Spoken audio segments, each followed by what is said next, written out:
Interpares, cela fait maintenant un bon moment, peut-être 2 semaines à l'aise, peut-être plus, je ne sais plus, que je n'ai pas fait de vidéo Interpares. Et aujourd'hui, avec un nouveau cadrage, je vais faire quelque chose d'un peu nouveau dans la série Interpares. Premièrement, c'est que je ne vais pas parler de livres que je possède, mais de livres que je suis en train de lire parce que je les ai empruntés à la BU.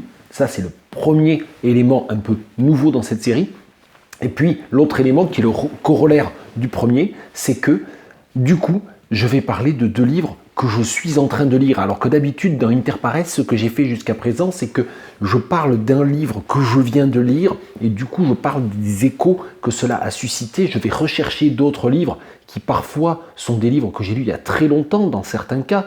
Je vous rappelle par exemple quand j'ai parlé du livre de Pierre Vinclair consacré à The Wasteland de T.S. Eliot, je suis allé rechercher sur mes étagères Les Grandes Espérances de Charles Dickens de René Belletto, qui est un livre que j'avais lu et qui m'avait beaucoup marqué et beaucoup influencé à sa sortie il y a plus de 25 ans.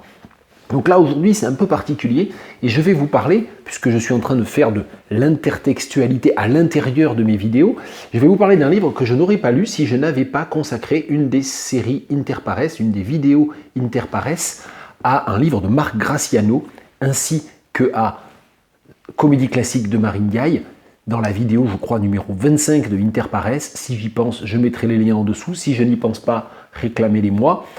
Je parlais des livres constitués d'une seule phrase. Et ce n'est pas sur YouTube, mais c'est sur les réseaux sociaux, sur Facebook, je crois, que quelqu'un m'a conseillé de lire ce livre. Paul Hémon, La danse du fumiste. Il se trouvait à la BU, donc je n'ai fait ni une ni deux dans ces cas-là. C'est ce que je fais. Je me procure immédiatement les livres ou je les emprunte immédiatement. Sinon, après, j'oublie. Il y a des livres comme ça dont je me rends compte 6 mois après, 1 an après, ah ben oui, je voulais acheter ce livre, je voulais lire ce livre, et puis une chose, une autre, bien évidemment, j'ai oublié. Alors, La danse du fumiste de Paul Hémon. Alors, Paul Hémon, c'est un romancier et dramaturge belge qui a environ 75 ans et qui a écrit plusieurs livres, dont celui-ci, repris donc dans la merveilleuse petite collection de poche des éditions Labor. Parfois, c'est en coédition avec Actes Sud et Babel, là, ça n'est pas le cas. Et en fait, c'est un livre, effectivement, que je suis très content d'avoir lu. C'est un livre composé d'une seule phrase. Ça triche un petit peu parce qu'en fait, c'est une espèce de juxtaposition, de parataxe un peu affolée. Et La danse du fumiste, c'est un livre qui est très très marquant parce que son narrateur, son parleur, c'est quelqu'un qui commence à raconter principalement l'histoire de son meilleur ami. Et ce meilleur ami, il lui donne toutes les qualités. Il raconte que c'était un dragueur fou, extrême, qui avait beaucoup de succès auprès des femmes. C'est quelqu'un qui parle très bien, qui réussissait tout ce qu'il voulait, qui était un peu bagarreur, un peu voleur, mais qui était toujours absolument parfait dans ce rôle-là, donc une sorte de personnage comme ça, totalement idéalisé dans le discours du narrateur. Et puis, petit à petit, il y a une bascule et finalement, les attributs d'un certain nombre de personnages se trouvent reportés sur d'autres personnages. Ce qui fait qu'en une seule phrase de 115 pages, finalement, le lecteur se trouve à être face à une sorte de recomposition de tous les éléments narratifs qui sont les mêmes éléments narratifs. Il y a des détails sur les oies, sur la peur des oies, sur le berger, sur le chien du berger. Enfin, il y a plein comme ça de petits éléments narratifs extrêmement précis qui finissent par être entièrement recomposés et redistribués soit à d'autres personnages, soit même être polarisés, c'est-à-dire des éléments qui étaient positifs deviennent négatifs. Par exemple, pendant toute la première moitié du roman, le narrateur raconte qu'il est en bisbille avec ses parents et qu'il ne s'entend pas avec ses parents, qu'il est sans arrêt rejeté par ses parents, qui trouvent finalement qu'il est un bon à rien. Et puis progressivement, on se rend compte qu'en fait, sa mère ou plus exactement, il se met à dire que sa mère est quelqu'un qu'il apprécie beaucoup, qui l'encourage, qui lui dit de pas faire d'études, de pas faire de travail, de vivre sa vie comme il l'entend, etc.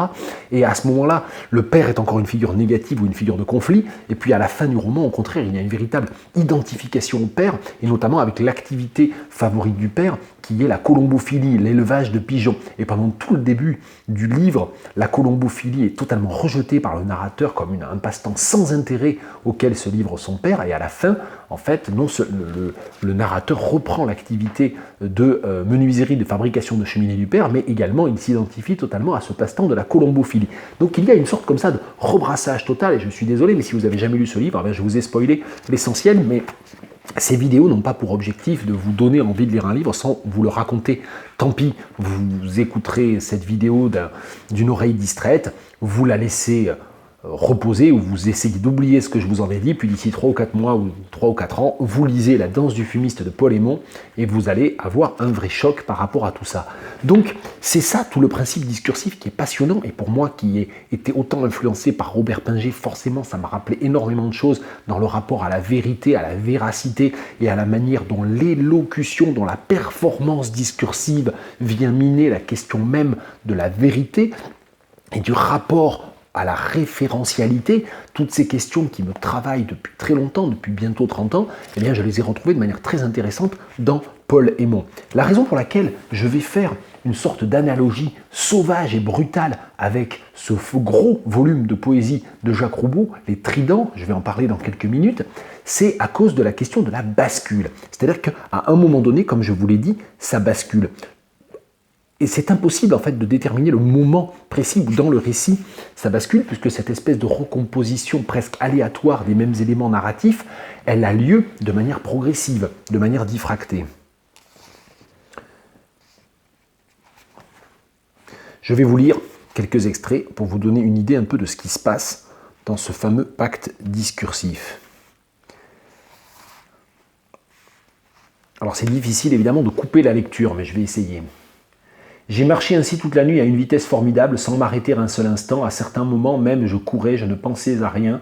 Il fallait que je sente mes muscles se démener, il fallait que je sente en moi cet essoufflement permanent, comme si ma marche chassait tous les récits insensés dans lesquels le gars Caracalla m'avait entraîné pendant des années. Comme s'il fallait laisser tout cela derrière moi, une fois pour toutes, cet énorme et monstrueux marécage de mots où j'avais barboté si longtemps, cet infâme clabauderie dont il m'avait rempli les oreilles. Il fallait échapper à tout cela définitivement, et j'ai pensé soudain que tous ces mots, je les lui rentrerais un à un dans la gorge, que je lui rendrais la monnaie de sa pièce, et chaque pas que je faisais était une de ces phrases que je lui renvoyais en pleine gueule, et tiens encore, et je marchais avec un acharnement extraordinaire, et à chaque pas, mon soulier frappait le sol de plus en plus fort. C'était comme un univers entier de mensonges qui peu à peu se fissurait. Bien entendu, à ce moment-là, on ne le sait pas encore quand on lit, mais ce qui se passe à ce moment-là, c'est évidemment de manière totalement métafictionnelle le fait que le narrateur décide de transformer Caracalla non plus en un beau parleur, mais en un être quasiment muet, sans inspiration, sans charisme, sans qualité en quelque sorte, et où c'est le narrateur qui finit par assumer totalement le bavardage, la parole, la dimension performative de l'élocution. Et donc, du coup, c'était comme un univers entier de mensonges qui peu à peu se fissurait. Et quand on lit, évidemment, le lecteur est dans cette position-là, on se rend compte, bien évidemment, que le pacte de fiction est là et que tout ce que l'on lit, ce sont des mensonges, et ce sont des mensonges composés d'une certaine manière.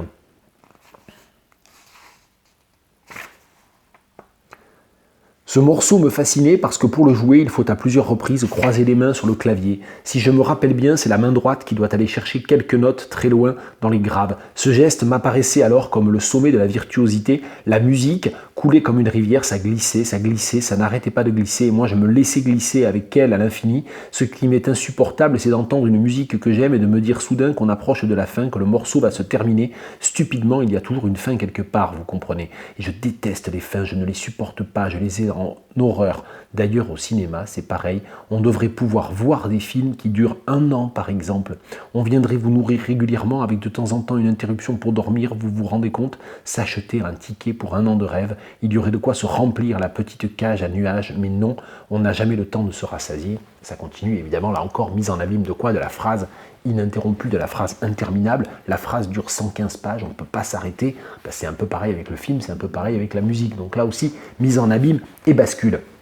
Je pourrais encore parler très longtemps de ce livre-là, ça n'est pas l'objectif, et je vais déborder des 10 minutes, d'autant que là j'ai décidé de faire 0 montage, tant pis, il y a plein de choses que j'aurais dû couper, eh bien vous les aurez brutes de décoffrage. La raison pour laquelle je compare ça avec une autre lecture actuelle, Les Tridents de Roubaud, de Jacques Roubaud, c'est à cause de cette question de la bascule, le fait que dans la danse du filmiste, il y a cette idée qu'à un moment donné, ça bascule, mais que ce point de bascule est absolument impossible à identifier au sein de ce magma narratif. Eh bien, la bascule, ou plus exactement la tourne, c'est un concept essentiel dans la composition des tridents. Le trident, c'est une forme inventée par Jacques Roubaud il y a plus de 20 ans, c'est une sorte de IQ miniature 5-3-5, on sait que le IQ c'est 5-7-5, eh bien Roubaud il a inversé, à savoir que le vers du milieu est le vers le plus court, et il a réduit afin d'obtenir, là encore, un total de syllabes qui est un nombre premier, 17 pour le IQ, 13 pour le trident, et 5-3-5. Et tous les tridents composés par Roubaud sont repris, Dixit, la 4e de couverture, dans ce gros livre de 1000 pages, publié l'an dernier aux éditions Nous. Alors la publication de ce livre m'avait échappé, tant mieux, j'ai économisé 39 €, j'ai attendu de le découvrir à la BU, tant mieux, parce que je ne peux pas tout acheter, et puis surtout, les tridents de Roubaud, c'est un peu presque justement aussi le point de bascule pour moi, c'est-à-dire qu'il y a quelque chose qui me plaît énormément dans l'Oulipo, qui me plaît énormément chez certains écrivains de l'Oulipo, chez Queneau, chez Pérec, chez Roubaud aussi, il y a des recueils magnifiques de Roubaud, Quelque chose noir, c'est superbe, 31 au cube, c'est superbe, Le signe d'appartenance aussi, et même dans le projet Le Grand Incendie de Londres, c'est une œuvre narrative qui a beaucoup compté pour moi. Et il y a aussi dans l'Oulipo, et depuis maintenant, oui justement 20-30 ans, chez Roubaud un côté purement gratuit, purement joueur, qui est un peu le vice caché ou le vice originel presque de l'Oulipo, c'est-à-dire ce côté ludique, ce côté programmatique, ce côté totalement gratuit. Finalement, qu'est-ce que ça produit en termes de sens? Bien, il y a des œuvres W de Pérec, bien sûr, Quelque chose noir de Roubaud, bien sûr, qui sont extrêmement durables, qui parlent en quelque sorte et qui font référence à un univers symbolique, à un univers référentiel qui est très fort, qui est très émouvant, et puis il y a des œuvres très gratuites. Et en quelque sorte, les tridents de Roubaud, eh bien, ça dessine une sorte d'autobiographie, ou de journal intime, ou de trame des jours, trident après trident, puisqu'il y a 4000 poèmes dans ce volume de 1000 pages. Le trident, c'est un poème très court, ça fait 3 vers, donc il y en a 4 ou 5 par page, 4 par page, voilà.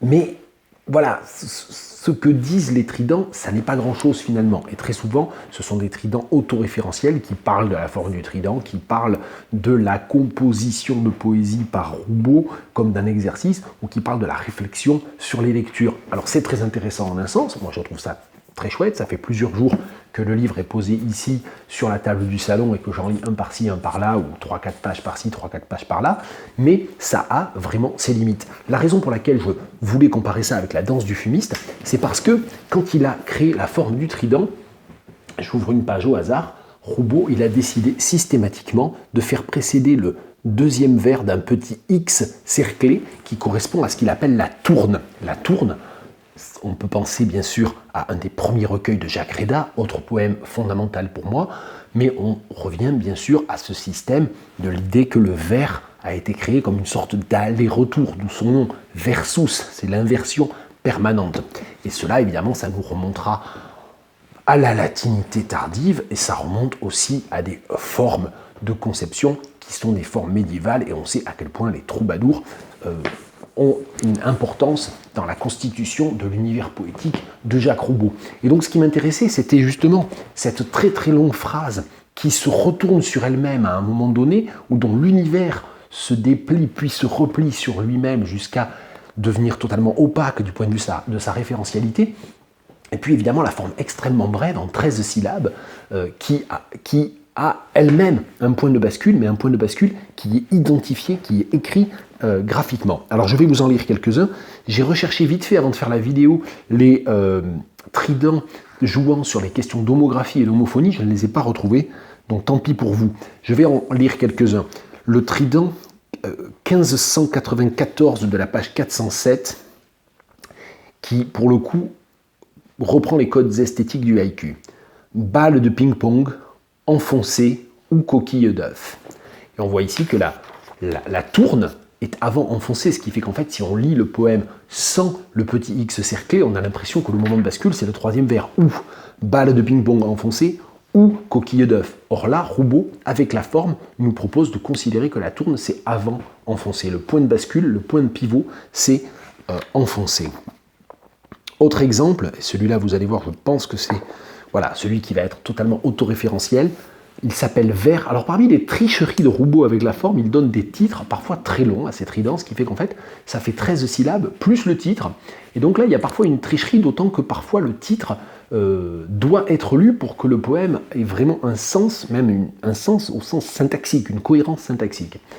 Celui-ci, c'est le 133 de la page 705, s'intitule Vers. Verse, serve, vers, ça va, eva, ou verset, verso. Celui-là, il faut que je vous le montre parce que sinon, ça ne va pas avoir grand sens. Une petite remarque en passant, il y a plusieurs tridents qui ne fonctionnent pas du tout, qui ne font pas 13 syllabes, notamment quand Roubaud écrit en anglais. Je ne sais pas comment il prononce l'anglais, mais il y a des gros problèmes de formalisation et de métrique à ce niveau-là. Deux tridents autoréférentiels, 689 et 690, page 848. Un trident s'adresse à quiconque n'est pas trop pressé. Et 3000 exemples, est-ce assez pour créer la forme? Et j'aimerais finir là-dessus parce que c'est évidemment une question qui, moi, m'interroge, puisque j'ai créé un certain nombre de formes poétiques moi-même, notamment, et au départ c'était un gag, c'était une boutade, c'était quelque chose de totalement potache, le distique ribérien. Et en fait, le distique ribérien, à force d'en écrire, et j'en ai écrit moi-même effectivement 3 ou 4 000 facilement, entre 2012 et 2016-17, je continue à en écrire un peu, mais c'est beaucoup plus irrégulier, puis je ne les publie plus.